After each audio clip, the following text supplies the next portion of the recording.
Hello and welcome back to 3 Plus 1 Media, where we talk about people, politics, and pop culture. And tonight in pop culture, we are discussing the unsealed indictment of Sean Puffy Daddy Combs. Because Lord Jesus is a fire.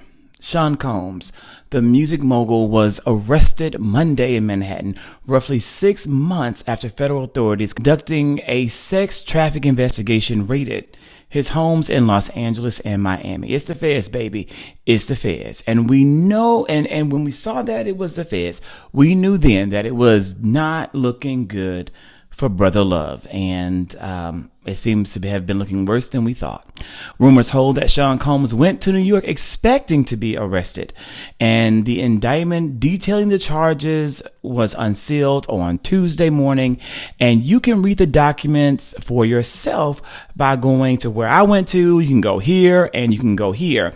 But you also don't have to go anywhere, because I did the reading for you. Because I wanted to know after learning that he was denied bail again, 2 times denied bail by 2 different judges.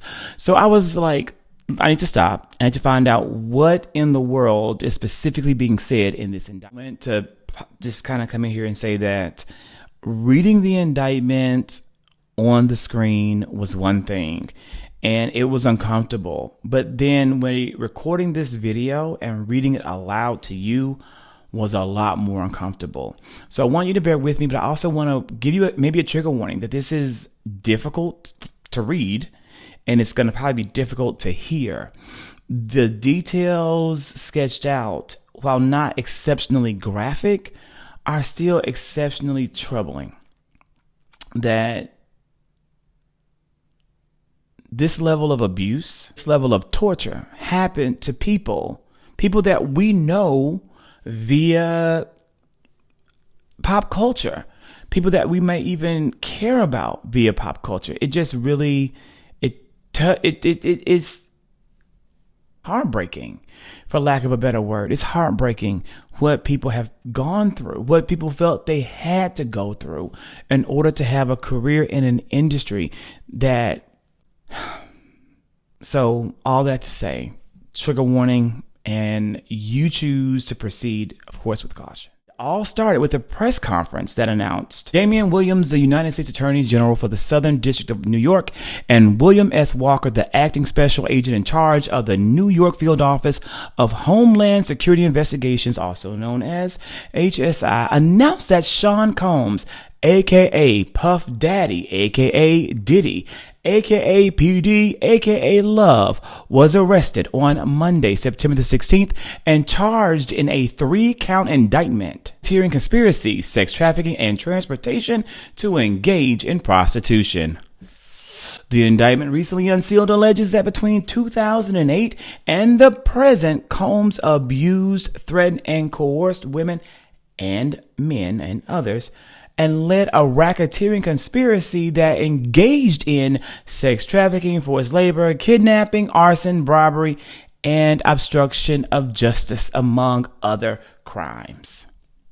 Now let's get into the actual opening of the indictment, which reads that for decades, Sean Combs, aka Puff Daddy, aka P. Diddy, aka Diddy, aka PD, aka Love, the defendant, abused, threatened, and coerced women and others around him to fulfill his sexual desires, protect his reputation, and conceal his conduct.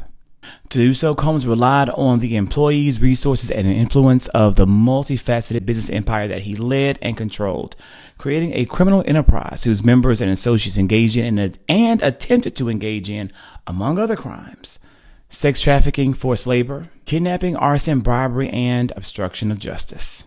All of this can be found specifically on page 6 of the unsealed indictment, which goes further to say that Combs and other members and associates of the Combs enterprise wielded the power and prestige of Combs' business to intimidate, threaten, and lure female victims into Combs' orbit, often under the pretense of a romantic relationship. Combs then used force, threats of force, and coercion to cause victims to engage in extended sex acts with male commercial sex workers that Combs referred to as, among other things, freak-offs. Freak-offs were elaborate and produced sex performances that Combs arranged, directed, engaged in self-pleasure, doesn't say that, during an often electronically recorded, they use the M-word instead. In arranging these freak-offs, Combs, with the assistance of members and associates of the Combs enterprise, transported and caused to be transported commercial sex workers across state lines and internationally. It means the men and the women, mainly probably it was, I think, the men, were traveling with him and his partners, who probably weren't partners. They were instead victims, but they are now survivors. We hope that none of them didn't survive. Now, back to the indictment. Freak-offs occurred regularly, sometimes lasting multiple days, and often involved multiple commercial sex workers. During freak-offs, Combs distributed a variety of controlled substances to victims, in part to keep them obedient and compliant. Sometimes, unbeknownst to the victims, Combs kept videos he filmed of the victims engaging in sex acts with commercial sex workers. After freak-offs, Combs and the victims typically received IV fluids to recover from the physical exertion and drug use.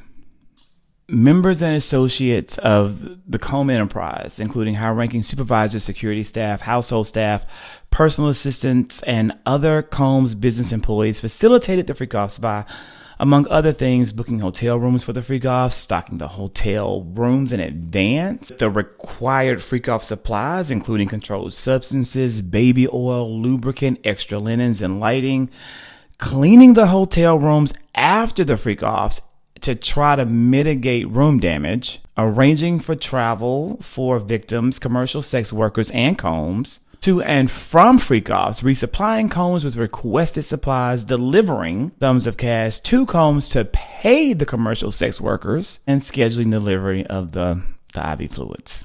On March 2024, during searches of Combs' residences in Miami, Florida, and Los Angeles, California, law enforcement officers seized various freak-off supplies, including narcotics and more than 1,000 bottles of baby oil and lubricant. Combs subjected victims to physical, emotional, and verbal abuse to cause the victims to engage in the freak-offs. Combs maintained control over his victims through, among other things, physical violence, promises of career opportunities, granting and threatening to withhold financial support, and by other coercive means, including tracking their whereabouts, dictating the victims' parents, monitoring their medical records, controlling their housing, and supplying them with controlled substances. From freak-offs, Combs, among other things, hit, kicked, threw objects at, and dragged victims at times by their hair. These assaults often resulted in injuries and took days or weeks to heal. Combs also threatened victims' careers and livelihoods, including if they resisted participating in freak-offs. Victims believed they could not refuse Combs' demands without risking their financial or job security or without repercussions in the form of physical or emotional abuse. Combs also used the sensitive, embarrassing, and incriminating recordings that he made during freak-offs as collateral to ensure the continued obedience and silence of the victims. The racketeering conspiracy of this report starts on page 9. Transportation to begin and prostitution starts on page 12. After reading the unsealed indictment, and especially after reading it aloud, I see why Sean Combs was denied bail, even after his attorneys begged, offered up $50 million in bail money. He was still denied, and he's currently in the SHU. That's SHU, not SHOE. That's SHU, Special Housing Unit.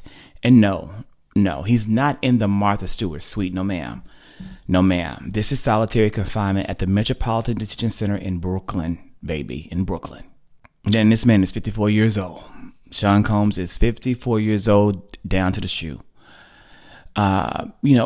Prison reform advocates argue that solitary confinement is a violation of due process. The due process clause in the 14th Amendment of our United States Constitution, because prisoners who are sent to the SHU are sent there without a hearing in front of an impartial decision maker. But, courts hold and maintain that prisoners don't have a liberty interest, is what they call it, in being confined more strictly, and therefore need due process. They're not owed due process in the making of that decision. That's where he is, and that's where he's going to stay because bail has been denied again. Puff Daddy, the Diddler, was initially denied bail during his arraignment in Manhattan's federal court on Tuesday, September the 17th, and remanded to jail immediately. But his legal team, got to work immediately, promptly appealed the judge's decision to deny bail and returned to court the following afternoon.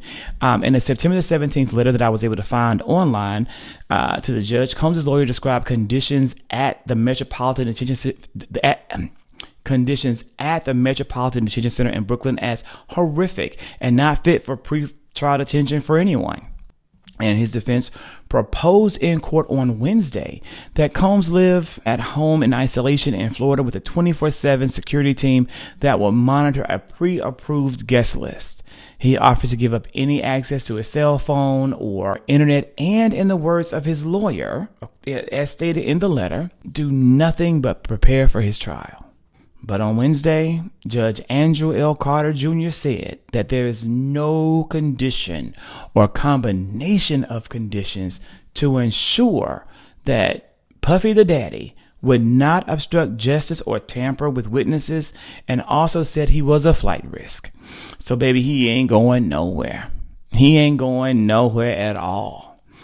I'm, of course, going to continue to follow this and give updates throughout, but I want to say that my thoughts and prayers go to the alleged victims of these crimes and to all survivors of sexual assault and abuse. That being said, be well, be blessed, and whatever you do, keep pushing. I'll see you soon.